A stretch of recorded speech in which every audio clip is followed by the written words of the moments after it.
आप लोग के जो भी सवाल हैं आप लोग पूछ सकते हैं. इतने प्यार में है टीजर में जी.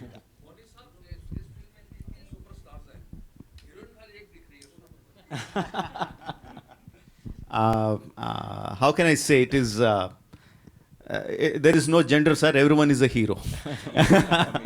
Even Alia is a hero in this film, and like again, I'm coming to the same point again and again. It is about the bringing the friendship of those four heroes that you see on the screen. More questions, sir. Earlier, you have made so many films, and majorly you have made films with South stars, like majorly with Telugu stars. How do you thought of casting Ajay Devgan in such an important role and Alia Bhatt for this film? I stopped looking actors as South or North or Hindi or Tamil or Kannada. I stopped looking at stars like that. Even before that, I stopped looking at the audiences like Hindi, Tamil, Bengali, Malayalam, or like that. I just look at them as Indian audience. That's I've been doing for a long time. Yeah. And once I write down the script, I look at, okay, which actor has the capability or which actor will look best in this part for this character.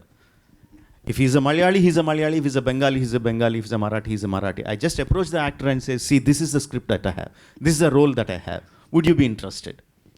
Right? Of course, I can't deny the fact Bahubali behind me will help a lot.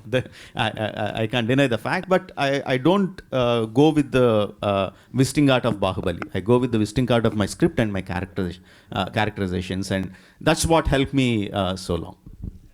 Thank you. Hi, sir. Hello, sir. Here.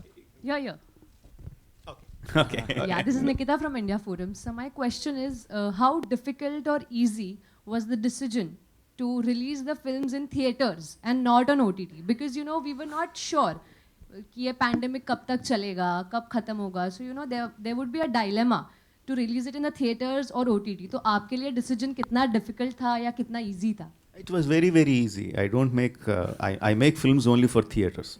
No, I make films for audiences to come together, watch the film together, the experiences that I have learned from my childhood till date, and the way I operate, the way my mind thinks is like for the audiences sitting in one closed space, a large number of audience sitting in one closed space and experiencing the emotions that I show on screen. That's how my mind works. So that's the only way I look at it. So it is quite easy for me. There is no dilemma in that. Can I add something to that? Before the pandemic, the journey of any content has always been theatrical, and then it goes to other platforms. Because theatrical sets a quantitative and a qualitative benchmark for any movie. So you get to know how it did and how was the word of mouth. Then the other journey starts happening of monetizing it on other platforms. So theatrical, not because I run cinemas, still represents good 60 to 70% of movie collections, the revenues. And it's an active experience. It's not a passive experience. So you are going out of your comfort zone and getting to a cinema, car parking, and then watching a movie. And when Rajamouli sir makes a movie like this, he appreciates the fact that people are getting out of their homes. So therefore, it has to be something which is made for the big screen. So I think OTT, theatrical is not a either an or thing. They've always coexisted. Obviously, the volume became very high because cinemas were shut and accentuated. But post the pandemic, I hope we are in post-pandemic and it's become an endemic, it'll again coexist. Very happily they'll coexist. There is no either or situation at all. Absolutely. I second that. If you remember in the 90s when the Star Network came to India, and everyone was saying this is the end of cinemas.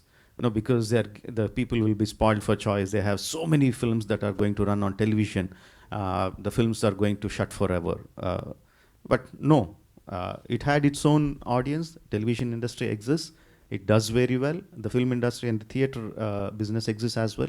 It continues to do well. Of course, every medium has its own challenges.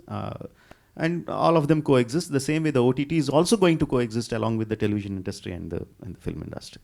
Rajmouli Hi. sir, Hi, sir. a small interjection with your permission. Mr. Bijli, there was this earlier question about 50% restriction. Right. If you could address it because there's Oh, yeah. confusion around that. Yeah, there is confusion. This only that most of the states have announced 100% now. So even Delhi announced yesterday, Gujarat announced yesterday, Telangana has been 100%. And it's a matter of time where by the time, by the way, this movie comes 7 January, God willing, I think everything will be at 100%. Rajmouli sir, hi, this side. Hi. So this is Siddhi from Asianet News. My question is, for the first time, you collaborated like with Alia, Junior NTR, and like different celebrities. We have seen celebrities from the Hindi cinema and the South coming together. So how was your experience working with them, and what were the challenges that you faced, during the shooting of the film, like knowing that the pandemic was there as well? Working with the stars has been quite easy for me because they are thorough professionals. They know what to do. They learn their lines. They look to the director to do what he wants. Like if I talk about Ajay sir, he was like. He doesn't even go into the caravan. He just sits just outside the peripheral of the shooting area and just sits there looking at me continuously. Just if I just look at him, do you want me, sir? And he comes onto the shooting location. And Alia was like she was buggering the direction department to get her lines much before, so she can get her lines right, to get her diction right. They were thorough professionals, so I didn't have any kind of difficulty. And Charan and Tarak are my friends, my brothers. I have known them for 15, 20 years now, and there was no difficulty in working with them. Working in the pandemic times, it had its challenges. Maintaining the distance in the initial stages of getting back onto the shoot, maintaining the distances, maintaining the masks, making people aware of the protocols, and but like I said, those are the things that you have to do, and you have to do it. That's it. So we just figure out how to go about it, and we go about it. So otherwise, if I had to shoot 20-25 shots in a day because of all these restrictions, probably I was shooting 15-20 shots a day. That's the only thing. Otherwise, it was fine.